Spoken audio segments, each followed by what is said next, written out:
Hey, what's up everybody and welcome to the channel. My name is Cory and today we're going to be taking a look at our first long run review of the Nike Wildhorse 6.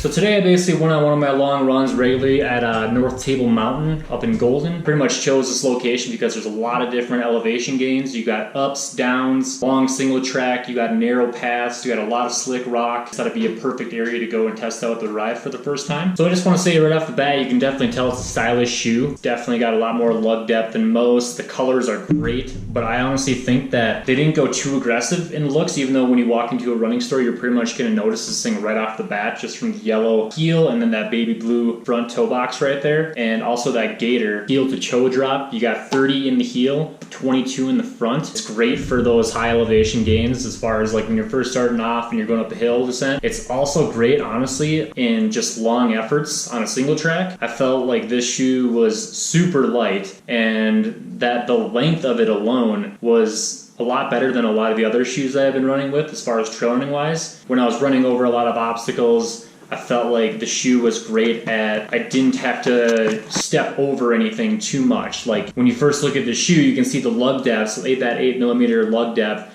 and you would think you might have to like pick up your feet a little bit more as far as going over boulders or everything like that, so you wouldn't have to trip. But in this shoe, honestly, it felt so good to size that I felt like I was running barefoot at times. Like my foot was really in tune with the ground. Another thing I love about this thing was the rock plate in the bottom. It helps a lot with being able to feel a lot of the rocks underneath your feet, but not in a way that would make it uncomfortable at all. So what I really liked is these three different lug patterns. So basically the middle right here, this red is going to be your grippiest portion. The white's going to be a little bit less, and the same with that yellow in the heel. I thought they did great today. As far as like loose gravel or anything like that, I really didn't have a trouble at all with getting grip. And then going through a couple muddy sections, these lugs were so nice because they're so well spread out that anytime you were to get any mud on your shoes, the mud would kind of just dissipate away. And I mean, I wiped off a bunch of it after my run so you guys could kind of see the lugs a little more, but during my run, they were awesome. These shoes were so nice because when my feet were in the toe box, I have a little bit of a wider foot, and so when I had my feet in the toe box, it was so nice because they could move as much as they wanted to, but at the same time there was a little bit of cushion in the toe box along with like a little bit of pressure on the top of my feet right here, which was nice, so that when I lifted my foot up I could get a little bit extra grip going up, but it wasn't too tight that it felt uncomfortable. Another thing is the laces. I mean, they're going to be a little bit thinner, but with that gusseted tongue, it was pretty awesome as far as like the cushion on top. It gives you a lot of padding when you want to tie down your laces,